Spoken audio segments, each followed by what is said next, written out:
Everyone. So today I would like to explain a chapter from The Practice of English Language Teaching by Jeremy Harmer entitled Technology for Learning. So let's get started. There is almost no end to the equipment that teachers and students can use in the classroom. The following list, therefore, is not exhaustive, but it sets out areas where decisions have to be made. There are port, projection, audio devices, mobile devices, cards, dice rods, and puppets. And when classrooms and students have internet connectivity, many exciting possibilities are opened up. Whether the equipment being used is a central computer, a number of different computer terminals, or the mobile devices which the students have brought to their lessons.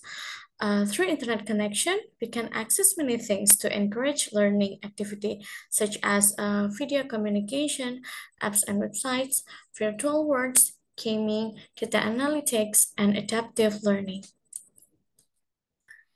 And then technology issues. Some time ago, Mark Prensky coined the terms digital native to describe someone who grew up in a digital age, and digital immigrant to describe someone who was already alive when the digital revolution happened and so had to learn how to use what it had to offer. For Mark Prensky, the dominant factor was age and the point where people first came into contact with digital technology. But there are two other dualities which are in today's world perhaps more important. Visitors and residents. Digital visitors are people who access the digital world from time to time when they have a need for it, but who are not permanently hooked up to their computers or mobile devices. And the digital residents, on the other hand, are people who spend a lot of their time living and interacting online and who view the social interactions and relationship they encounter there as being important. And then haves and have nots. Research suggests that more than 60% of the world's population don't use the web at all. And in a digital age, there are other literacies too that we must acquire if we want to operate successfully on the internet and with the devices which have become ubiquitous in many parts of the world.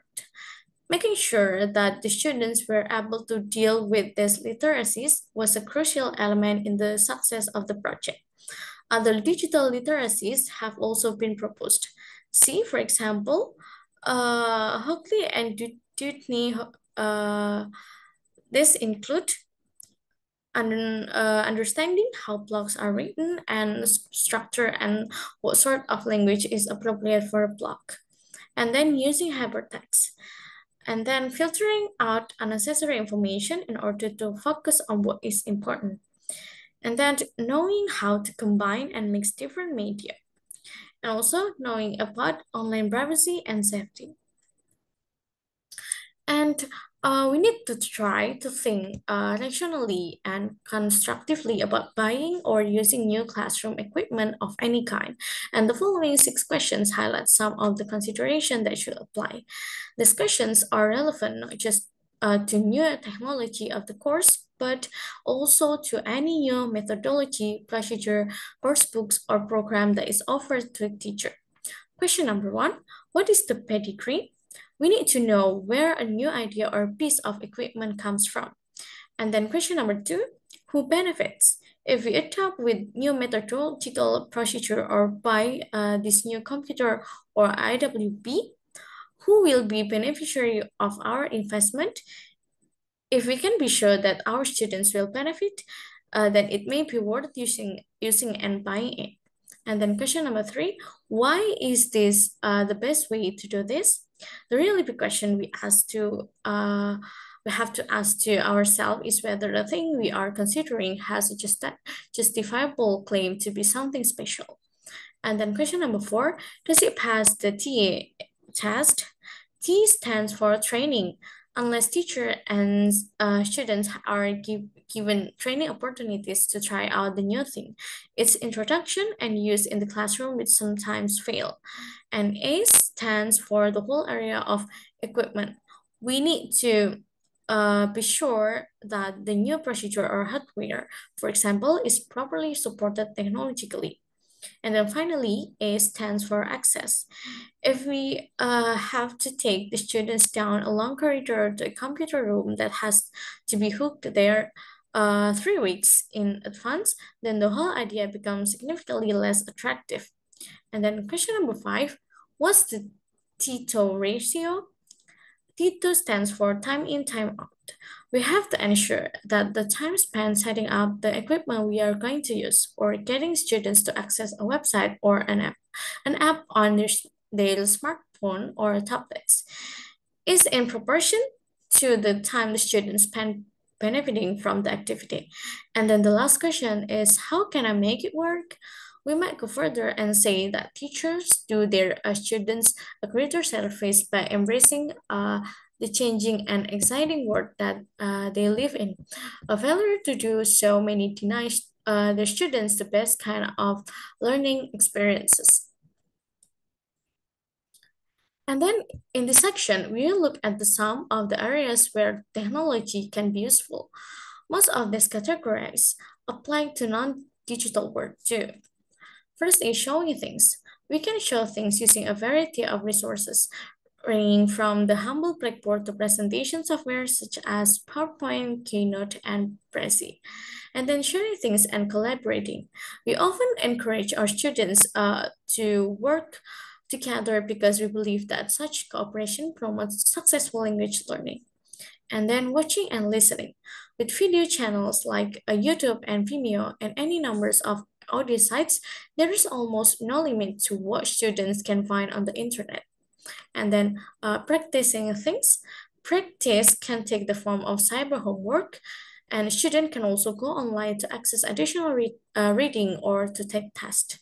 And then altering things.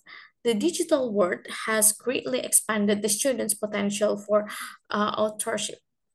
And then researching things. The web is, of course, extremely useful for finding things out. From the time of the train we need to catch to the latest news, from factual information on sites like Wikipedia, the information about how to play Twitter, from discussion of recent print, and etc. And it is useful for language students because it is such a rich language resources. And next, we can do many of the things we have always done inside the classroom, but we also have the option to going beyond the classroom without necessarily moving from our seats. To put in another way, we can mix the inside and outside learning words in what is usually referred to as blended learning. The idea of blend is that the teacher work with an interconnected mix of books, classroom, presentation, and activities and digital resources. And then one suggestion for a reshaping of the relationship between the classroom and the outside world is the flipped classroom. This is based on the observation that in many learning situations, teachers present information or language items in transmission type input session, and then the students go home and do practice exercises and tasks by themselves as homework. And students work in groups or four or five around an internet-connected computer in self-organizing organized learning environments or solace.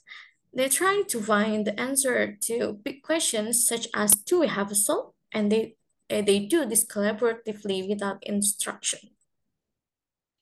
And then about learning online.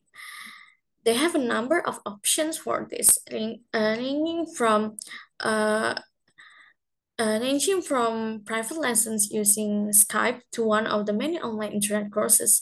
A more recent development has been the arrival of MOOC, or a massive open online course, and which offer free training and are sometimes provided by prestigious universities.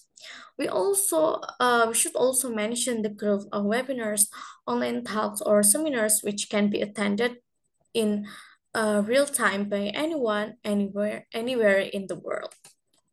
Okay, so that's all about chapter 11, and thank you and see you.